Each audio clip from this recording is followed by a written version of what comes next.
480페이지 사무엘하 16장 5절로 14절까지 교독해서 읽습니다. 찾으셨으면 아멘. 교독합니다. 다윗 왕이 바울임에 이르되 거기서 사울의 친족한 사람이 나옵니다. 게라의 아들이요 이름은 시므이라. 그가 나오면서 계속하여 저주하고 또 다윗과 다윗 왕의 모든 신하들을 향하여 돌을 던지니 그때 모든 백성과 공사들은 다 왕의 좌우에 있었더라. 시므이가 저주하는 가운데 이와 같이 말하니라. 피를 흘린 자여 사악한 자여 가거라 가거라. 사울의 족속의 모든 피를 여호와께서 내게로 돌리셨도다. 그를 이어서 내가 왕이 되었으나 여호와께서 나라를 내 아들 압살롬의 손에 넘기셨도다. 보라, 너는 피를 흘린 자이므로 나를 자초하였느니라 하는지라. 수르야의 아들 아비새가 왕께 여짜오되 이 죽은 죄가 어찌 내 주 왕을 저주하리이까.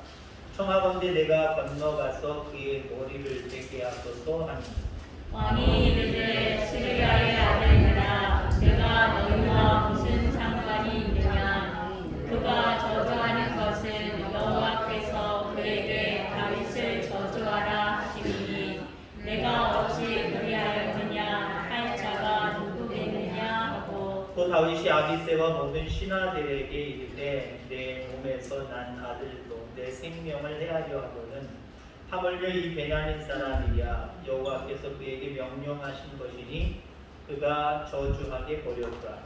혹시 여호와께서 나의 원통함을 감찰하시리니 오늘 그 저주 때문에 여호와께서 선으로 내게 갚아주리라 하고. 다윗과 그의 추종자들이 길을 갈 때에 시므이는 산깃달로 따라가면서 저주하고 그를 향하여 돌을 던지며 먼지를 날리더라. 왕과 그와 함께 있는 백성들이 다 피곤하여 한 곳에 이르러 거기서 쉬니라. 아멘. 아멘. 오늘도 귀한 은혜가 여러분들과 함께하기를 주의 이름으로 축원합니다. 며칠 동안 일기예보에 전혀 신경을 안 썼는데 갑자기 비가 오네요.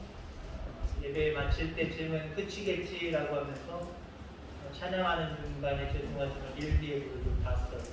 모셔다 드리는 부분들, 가시는 부분들 비 안 맞아야 될 텐데라고 하는 걱정 때문에 보니까 내일 모레까지 비가 오네요. 그렇게까지는 제가 못 봤고 거기 나와 있는 것만 봤는데 내일 모레까지 비가 오네요. 단비죠. 너무 더웠습니다. 오늘도 하나님의 단비의 말씀이 여러분들 심령 가운데 젖어주는 귀한 은혜가 있게 되기를 주의 이름으로 축원합니다.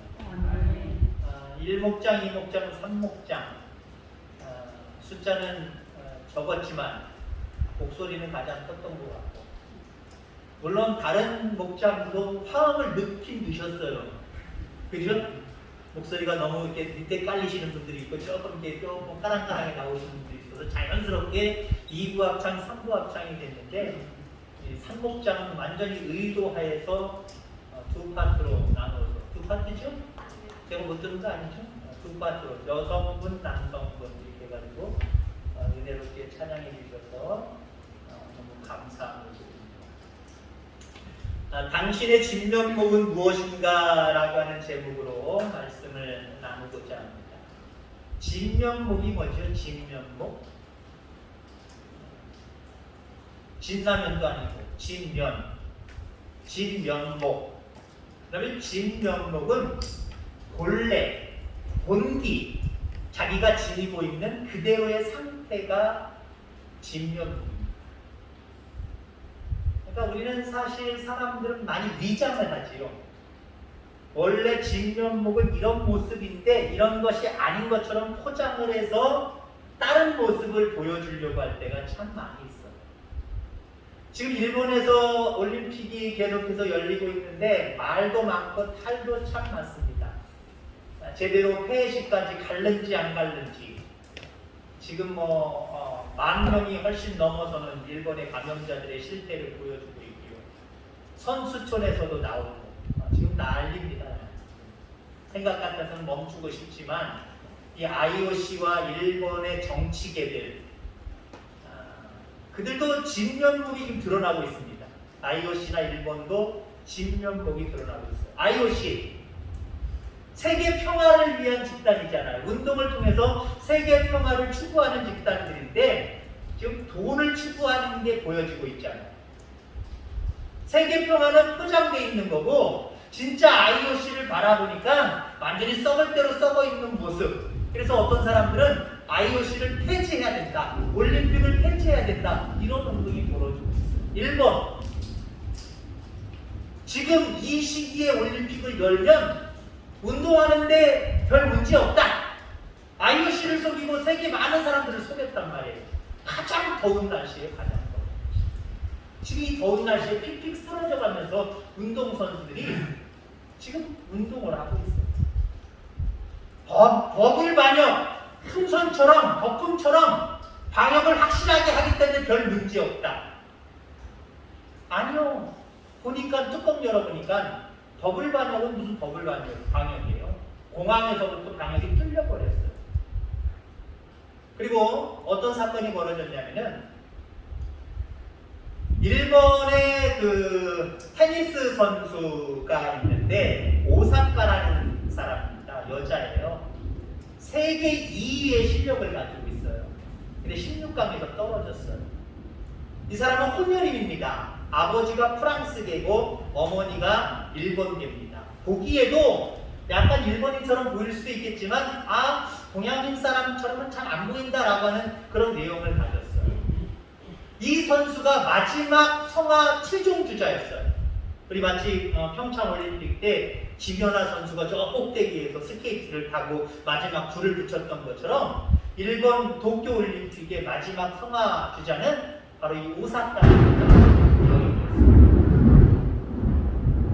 그러면서 겉으로 보여주는 것은 포장된 모습을 보여주는 것은 우리 일본은 다문화를 인정한다.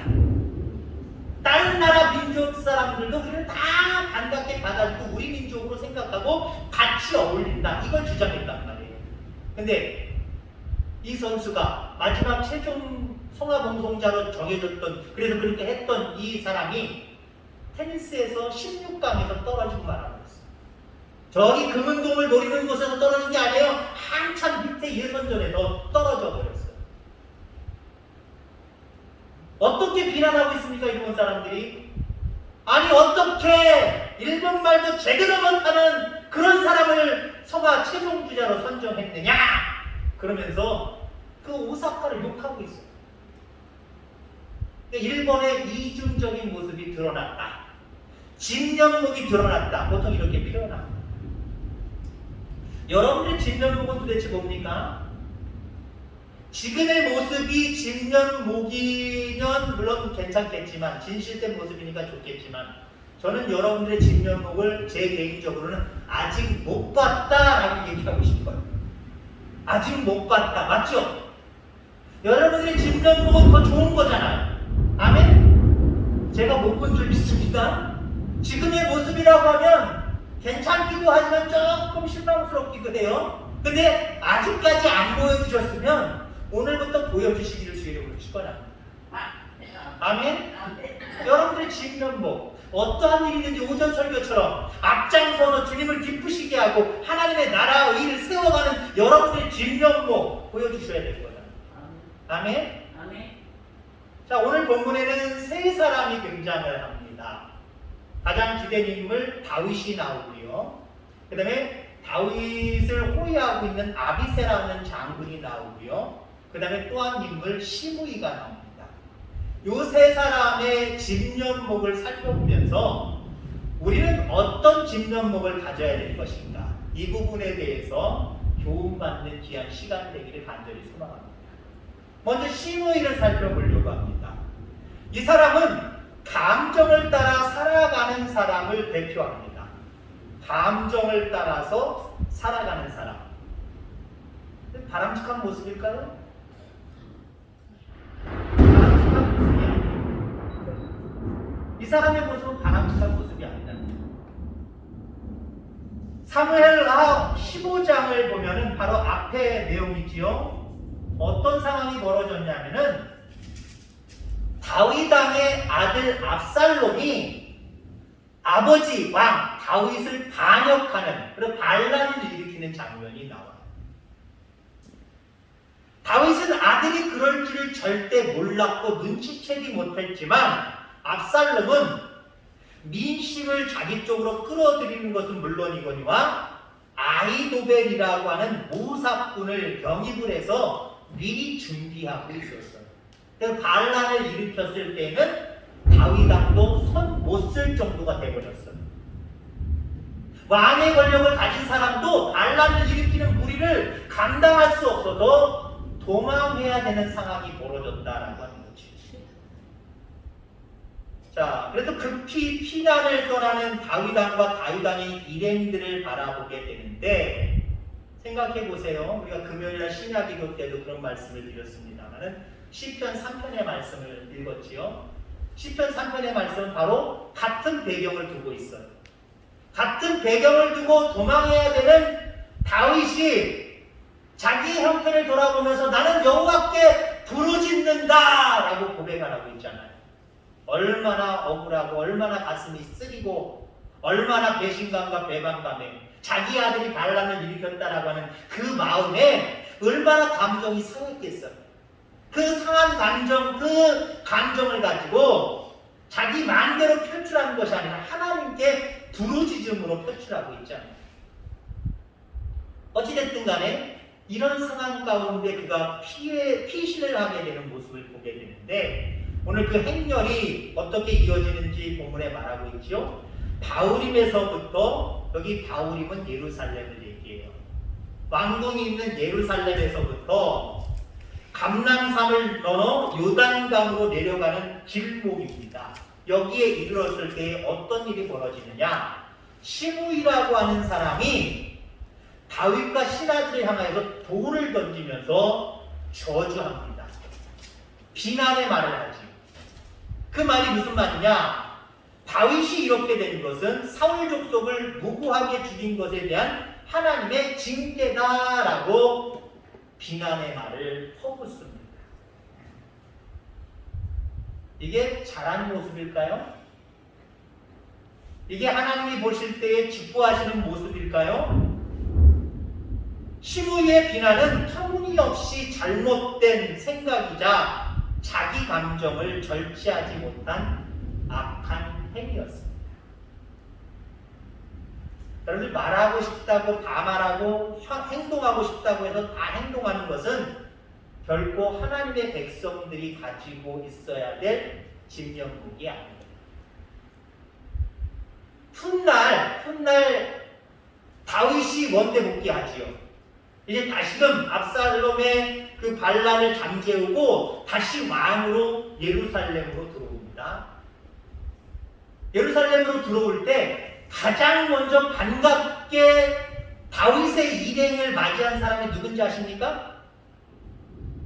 그냥 여러분 성경 지식이 없으면 그냥 눈치로 한번 생각해 보세요. 누가 가장 먼저 나와서 반갑게 맞이했을까요? 시므이입니다. 시므이. 지금 오늘 본문 속에 야, 네가 사울왕을 죽이고 사울왕과 더불어 피를 보더니 네가 왕이 됐는데 그 결과로 너도 지금 네 아들한테 피값을 치르는 것이다. 이렇게 비난했던, 돌을 던졌던 시므이가 시간이 지나서 다윗 왕이 다시 왕으로 복귀할 때 가장 먼저 나가서 맞이했다니까요. 여러분, 얼마나 지혜주의자입니까? 얼마나 지혜주의자예요. 저주했던 그 사람이, 돌을 던졌던 그 사람이 나중에는요 왕이 돌아온다고 가장 먼저 딸랑딸랑했던 사람이에요. 어쩌면 이런 모습이 사회를 살아가는 사회인들의 아주 지혜로운 모습이다라고 이야기할 수 있어요. 어쩌면 세상은 이렇게 살아가는 사람들이 더 잘 되는 것처럼 보여져요. 아니, 더 잘 되는 것 같아요. 아니, 더 잘 돼요. 그렇죠? 기회를 노려서 이럴 땐 이런 거 저럴 땐 저러는 사람들이 오히려 더 출세하는 것 같아. 더 더 잘 되는 것 같아요. 그러나 중요한 것은 이렇게 자기 감정에 따라 기회를 바라보는 이런 모습으로 살아가는, 이런 것을 진면목을 가지고 살아가는 사람들은 하나님이 기뻐하시지 않습니다. 여러분, 시므이와 같은 사람 되지 않게 되기를 주의 이름으로 축원합니다. 아멘. 자, 그 다음에 시므이 말고 또 한 인물 아비새가 있습니다. 다윗왕이 지금 아들의 반란으로 인해서 쫓겨나지만 혼자가 아니에요. 다윗이 왕이 되기 전에 사울왕에게 피해 다닐 때도 다윗 주변에 몇 명이나 있었어요? 400명 이상이 있었어요. 400명 이상. 지금 왕으로 있다가 반란 때문에 지금 피신하는 왕 혼자일까요? 제가 생각할 때는 400명 더 큰, 그거보다 더 큰 무리들이 그 주변에 있을 거예요. 아비새, 어떻게 보면 다윗의 가장 오른팔격의 사람입니다. 그가 가만히 저주하고 있는 시므이를 바라보니까 물컥 올라왔어요. 물컥 올라와서 내가 건너가서 저 사람 목을 베겠다는 거예요. 죽은 개 같은 자가 어떻게 주가 되는 왕을 저주할 수 있으며 저런 자를 그냥 내버려둘 수 있겠느냐라고 이야기합니다. 개 취급을 하잖아요. 개가 좀 짖고 있다는 거예요. 못 짖게 내가 건너가서 그냥 탁 목을 베겠다는 거죠. 이 아비새의 행동을 여러분들 어떻게 바라보십니까? 오, 대단히 충성하는 사람이구나 라고 바라볼 수가 있어요. 여러분, 아비새는 불의를 참지 못하고 정의를 부르짖는 사람들을 대표합니다. 물론 정의를 부르짖고 있어요. 그러나 이것조차도 하나님이 바라시는 여러분들의 진면목이 되어서는 안 된다는 사실 기억하게 되기를 간절히 소망합니다. 자칫 생각과 감정을 절제하지 못해서 그 상황에 대한 하나님의 뜻을 확인하지 않고 행하는 오류를 범할 수가 있어요. 비록 겉으로 보기에는 어떻게 왕을 저주하지? 좀 가만두면 안 되지. 내가 가서 저 입을 막고 저 사람 죽이겠다. 올바른 행동이에요. 어쩌면 그렇게 나올 수 있는, 왕을 도피라는 자로서 당연히 그렇게 나올 수 있는 부분이에요. 그런데 좀 이따 다윗의 말과 행동을 살펴보겠습니다만은 그것이 정말 하나님의 뜻이겠느냐? 그 사람은 적어도 아비새는 그것까지 생각 안 했던 거예요. 여러분들, 겉으로 보기에는 정의로운 것 같지만 우리는 순간순간마다 하나님의 뜻이 무엇인지 찾아보는 사람들이 돼야 돼요. 그게 여러분들의 진면목이 되기를 간절히 소망합니다. 여러분들의 생각 가운데, 여러분들이 느끼기 가운데 야, 이건 안 되지! 라고 하면서 무모하게 바로 행동에 옮기는 저와 여러분들이 아니라 한 번 더 생각해보세요. 예수님이 그 가룟 유다에 의해서 예수님을 잡으러 오는 자들과 기도하시다가 새벽에 마주쳤지요. 칼을 들고 왔고 뭉치를 들고 왔단 말이에요. 그러니까 여러분들, 베드로가 어떻게 해요? 그 일을 두고만 볼 수 없어서 화가 머리끝까지 나서 자기가 가지고 다니는 단검을 꺼내서 휘둘렀잖아요. 제사장의 종 말고의 기를 내리쳤을 때 그 기가 뚝 떨어져 나가지. 그때 예수님이 뭐라고 얘기했어요? 그 검을 도로 집어넣어. 칼을 가진 자는 칼로 망한다라고 이야기를 하셨어요. 어쩌면 우리가 바라볼 때 베드로는 하나님 편에 선 거예요. 정의 편에 선 거예요. 그러나 여러분들, 내가 하나님 편에 섰고 정의 편에 섰다고 할지라도 정말 그것이 하나님의 뜻인지 우리는 바라봐야 돼요.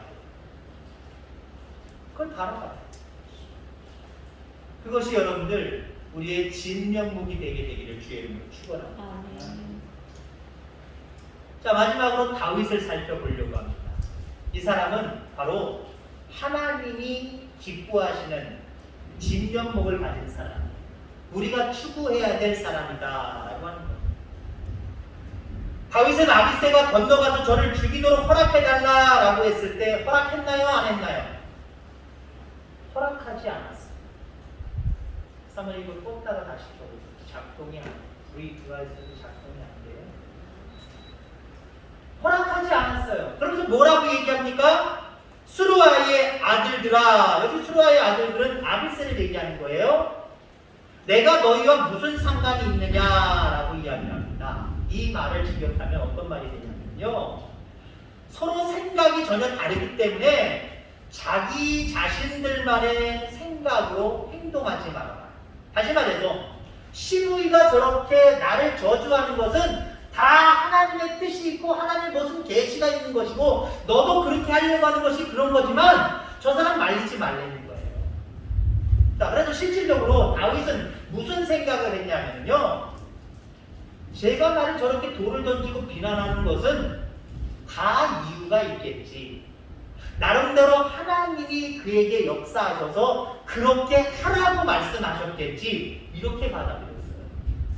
이게 맞는지 틀리는지 알 수 없지만 저 사람이 저렇게 행동할 때에는 저것도 뭔가 하나님의 뜻이 있을 거야 라고 생각했단 말이에요. 그러면 자기 자신을 돌아보지 않고 무엇을 깨닫고 회개했을까? 다윗의 삶 속에 어쩌면 가장 큰 죄악으로 남았던, 죄의식으로 남았던 것이 무엇이었을까요? 우리아의 밧세바를 자기 아내로 삼은 것. 우리아를 저 전방으로 보내서 죽게 만든 것. 그래서 나단 선지자가 크게 진노한 것도 있잖아요. 아, 죄값이라는 것이 이거구나. 지금 저 시므이가 말한 것처럼 내가 하나님 앞에서 올바르지 못함으로 말미암아 그 죄값으로 아들이 반역하게 만들고 내가 이런 형편에 있는 것은 아닌가. 그의 행동을 통해서 다윗은 하나님의 계시가 무엇인가를 생각했습니다. 이게 여러분의 진면목이 되기를 주의 이름으로 축원합니다. 지혜를 누려서 악을 행하는 모습이 여러분의 모습이 아니라, 그랬다고 해서 세상 사람들과 하나님을 믿는 사람들 그 중간에서 왔다 갔다 하면서 정의랍시고 하나님의 뜻이 아닌 것을 고집하며 살아가는 저와 여러분들이 아니라 어떤 모습에서든지 하나님의 뜻이 있을 거야. 자기에게 적용하고 회개할 것은 회개하고 또 겸손하게 하나님 앞에 엎드릴 것은 엎드려서 하나님 앞에 맡기는 이런 모습이 여러분들의 진면목이 되기를 주의 이름으로 축원합니다. 다윗은 부당한 일을 당할 때도 감정에 이끌려 분노하고 되감지 않았습니다. 그 시므이 하나 죽이는 거 쉬웠을 거예요. 왜요? 지금 도망가는 왕이지만 그에게는 신하들이 있고 군사들이 있어요. 명령 한마디면 그 시므이 하나 잡아오는 것 아무것도 아니었을 거예요. 그러나 그렇게 하지 않았어요. 또한 그 상한 마음 상태에서도 하나님의 뜻이 무엇인지 돌아보며 하나님 앞에서 자신을 한없이 낮추었습니다. 이것이야말로 보석 같은 다윗의 진면목이었습니다. 여기서 우리는 왜 하나님께서 이토록 다윗을 사랑하시고 다윗을 다시 회복하게 하시고 그 다윗의 왕권을 계속해서 왜 세워주시는지 우리는 이유를 알 것 같지 않습니까? 하나님이 바라보실 때 하나님이 기뻐하는 진면목을 가지고 있었기 때문에 다윗은 하나님께 그처럼 사랑을 받은 거예요. 어렵고 힘든 모습이지만 다시 회복시켜 주시고 그의 왕위를 탄탄하게 세우시고 계속해서 그 후대를 이루게 하신 모습을 바라보게 됩니다. 여러분, 그렇습니다. 하나님 앞에 여러분의 진면목은 무엇입니까? 하나님이 여러분의 진면목을 바라보시면서 실망하지 않기를 간절히 소망합니다. 여러분의 진면목은 또 변화될 수도 있어요. 과거의 진면목은 이거였는데 또 앞으로의 모습은 변화되어서 더 새로운 진면목을 가질 수가 있어요. 이 진면목도 변화되기를 간절히 소망합니다. 지금의 진면목으로 살아가지 말고 오늘 다윗이 우리에게 주는 교훈대로 하나님이 사랑할 수밖에 없는, 하나님이 지키시고 인도하시고 축복할 수밖에 없는 그런 진면목의 모습을 갖추면서 살아갈 수 있는 우리 귀한 성도님들 다 되기를 주의 이름으로 축원합니다. 기도하겠습니다. 하나님 아버지